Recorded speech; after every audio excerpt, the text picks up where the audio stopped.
Hey, Cotton, I've got a submission. All right, but remember, we only correct people who say negative things here. Monster Hunter from 2020 is a great movie. I really don't think I should talk right now. It's all... Ladies, gentlemen, and monsters of all ages, how are you finding your time with Sunbreak so far? Good? I hope so, because unfortunately there are plenty of people who don't quite agree. Valid criticisms exist, of course, and there are bound to be some missteps. After all, a video game isn't an exact science, and an expansion is even less so. That said, opinions are opinions, and it only becomes an issue when you either start stating your opinions like they are agreed upon facts by everyone, or if you start insulting people just for the sake of it, or even just basing your opinion off of things that aren't even true in the first place. And so today I'll be going over another roundup of some undeniably bad takes about the Sunbreak expansion, with a number of them of course being reviews of the game itself, because, well, reviews are what tell people whether a game is or isn't worth trying out and playing.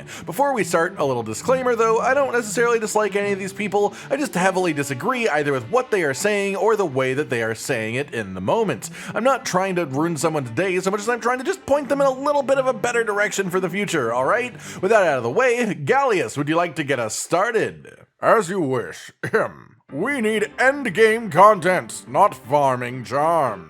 What exactly is endgame content to you then? I understand that lots of people have issues with the concept of a talisman-based endgame, but what are you looking for? The main endgame for the last Monster Hunter game was farming decorations, and people got incredibly sick of that very fast and complained about it the whole time. This time they switched it to let you craft decorations and farm talismans, which, by the way, is more accurate to how the series has been done for years. What do you want here? Like, actually, what are you looking for? Do afflicted monsters mean nothing? Do their entire suite of weapons mean nothing? What exactly are you after here in an endgame, Gallius? I'm after a bigger ship with more Dragonators. I wasn't asking you...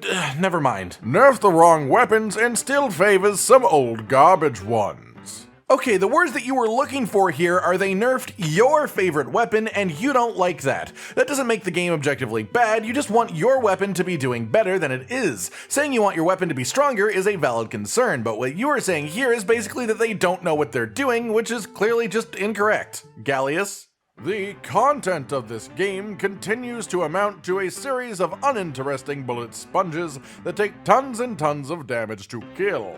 Incredibly boring and tedious. First off, the only sponge in this game is Royal Ludroth. Other than that, yeah, I mean, people complained that base Rise was way too easy, so they made Sunbreak harder. Monsters got new attacks, as normally happens in Master Rank, and I have to imagine that you are specifically referring to the Afflicted system, which isn't just higher health pools, but also massively higher damage, and also bonus mechanics based around following the glowing parts and trying to kill them. Essentially an evolution or variation of the Hyper system from the 4th generation games.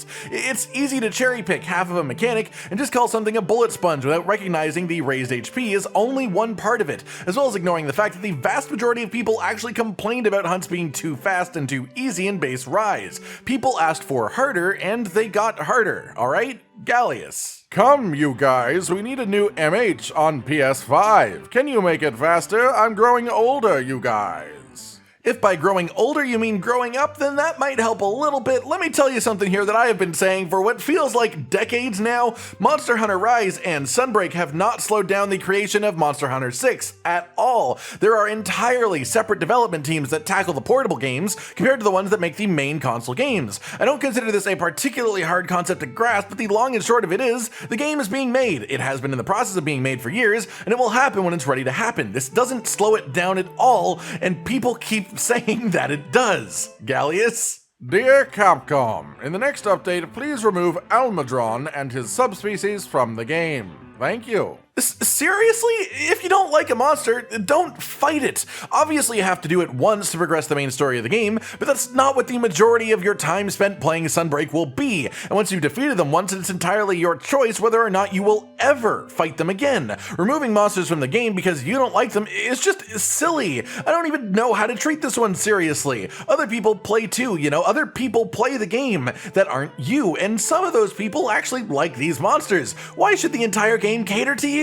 Gallius? I said a lot in the negative section, but that's just me. I love Monster Hunter and will always love it, but I want it to cater to my own interests. This is actually the way that it should be done. I spend a lot of time here just trying to tell people to stop being so entitled about how the game should be, exactly what they want, and everyone else doesn't matter. But this comment actually gets it. The things that you think are bad in the game are probably not objectively bad. They just don't line up with what you want it to be, and the ability to admit that and phrase that is far more respectable than otherwise. Gallius? One thing I see with Sunbreak thus far is something that Base Rise had too. Lack of event quests at the launch. Come on, are you going to repeat the same thing, Capcom? I feel like you don't understand what event quests are. They are quests added after the release of the game to add variety to the quest list. If an event quest was around at the release of the expansion, it wouldn't be an event quest, it would just be a quest. And that said, there are actually a number of quests around in Sunbreak specifically that have interesting combinations of monsters in unique situations or maps in ways that would generally have made for great event quests in previous entries. But as I said, because they were already there when the expansion was released, they aren't event quests, they're just quests. The content is the same, but the terminology doesn't line up with what you expect it to be, sorry to say. Gallius? Currently an unfinished expansion. A large fraction of endgame is missing and will be added back in title updates. Trickle feed like this in MH World led to power creep into a fully funneled endgame, which effectively killed build diversity. Base Rise already released unfinished, and now the expansion? This sets a bad precedent for future releases. Man, you must have very little concept of what a title update is. Base Rise was, in fact, unfinished upon release, most likely due to, I don't know, certain world events that were happening at the time that affected everyone on the planet quite a bit, but Iceborne was a finished game that got title updates for nearly a year, and Sunbreak is a finished game upon release that, again, will be getting loads of title updates. This isn't content that was ever intended to be in the game upon release, and while you are correct that by the end of Iceborne's release cycle, the best builds were very simply Fatalis armor, that is sort of how it works. The game was built to promote longevity in the player base. If you got every single bit of content in one go, then it would have changed the experience massively. Most people wouldn't have bothered to actually understand the new monsters as they went along or their mechanics, just fight them once and then move on to the next thing. And then by the time you get to Fatalis, what would you do? That monster was a ridiculously hard fight, and if you weren't prepared for it, if you hadn't learned, if you hadn't made a build from the previous monsters that was actually decent, it would wipe the floor with you. If you stuck with the game as the updates released, you'll remember how massively that the build shifted every couple of months, completely changing what was possible and what was optimal and making everything feel just fresh and fun. And that is what they are aiming for now with Sunbreak 2 quite clearly. Right now we are at Rarity 10 weapons in Sunbreak, and Rarity 10 weapons are quite good, but chances are quite likely that with title updates we will reach higher rarity weapons again. We will get new armor sets, possibly even new skills, and things will change actively every couple of months. The idea is to give you a full game upon release and then make it feel fresh and new every month or two because they want you to keep enjoying playing the game. Generally speaking, Monster Hunter players will happily put hundreds of hours into a game, but what keeps it feeling interesting these days is the knowledge that more is there to come. There is a reason to perfect your build and hone your hunting skills because bigger and harder threats are right around the corner and you want to be prepared for it. And before you say it, no, they could not have been in the base game. Monsters take a long time to design, fights take a long time to create, and anytime they add a new map or an arena or anything like that, that takes a lot of time too. Balancing everything to feel correct takes a lot of effort and precision, and because of that, no, a title update scheduled for 4 months from now is not base game content that was left out. It is bonus content being delivered to us without a bonus price tag, alright? Gallius. G-Rank hasn't felt this bad since MHFU. All the other complaints are stupid people. Monsters absolutely have additional movesets, they're just really bad. I don't know how people think these haven't been changed since HR. I don't know what I even say to this. It almost feels sarcastic, yet there's just enough venom in these words to make me say that it isn't. Master Rank feels bad, and any other complaints are stupid people. What does this even mean? You don't even explain why you think it is bad, but then said that any other negative comments are just wrong? So you're saying that there's nothing wrong? Like, what are we supposed to take from this? It's just funny, honestly. Gallius? Emma felt like I was just doing HR over again. That, my friend, is called getting better at the game. Half of the people in here complain that the game is too much harder than Rise, and half of them are complaining that it's not harder enough. The truth is, Master Rank is significantly harder than High Rank. That's just how it is and how it's supposed to be. It is supposed to be a challenge in which you use what you learned to overcome harder foes. And, well, this complaint is interesting to me because it means that this person did learn. They did become a better hunter. They are now capable of defeating much harder things without it feeling that much harder, and that is a complaint.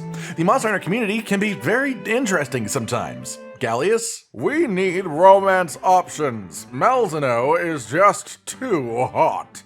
I think there might be a subreddit for that. I need everyone to back me up here. Every survey, I ask them to let us put a little hat on our kinsex, but they don't listen. Now this is a true piece of criticism. Kinsex need hats. I agree with this. Capcom, give the tiny bugs hats. And while you're at it, give all the monsters tiny hats too, and all the endemic life. We can make an event out of it and call it Hat Day. This needs to happen. Anyways, that's it for me. I hope you've all managed to scrape some fun out of these quite interesting takes on Sunbreak so far. Of course, every time I look on the internet, there are just more and more of these. It never really stops, and there are only even a fraction of what I see actually included in these videos. Just the ones that I particularly felt like talking about because they probably annoyed me that much. If you like these videos, there are always more to come, and of course feel free to tell me your own hot takes on Sunbreak and the series as a whole. Just, you know, try to be respectful of the fact that human beings actually make it, alright? Like if you like the video, subscribe to the notification bell for more, and most importantly, ladies and gentlemen, until next time, stay sweet. Josh, Cotton, and Hollow with the videos, dropping the humor like a hammer on your tippy toes, bringing entertainment on a daily arrangement to take our insanity and turn it into entertainment. Yes, I said entertainment twice, to reiterate that it is nice to look into your faces on a mostly daily basis when you let us in your homes to make the whole world a stage. Goodbye.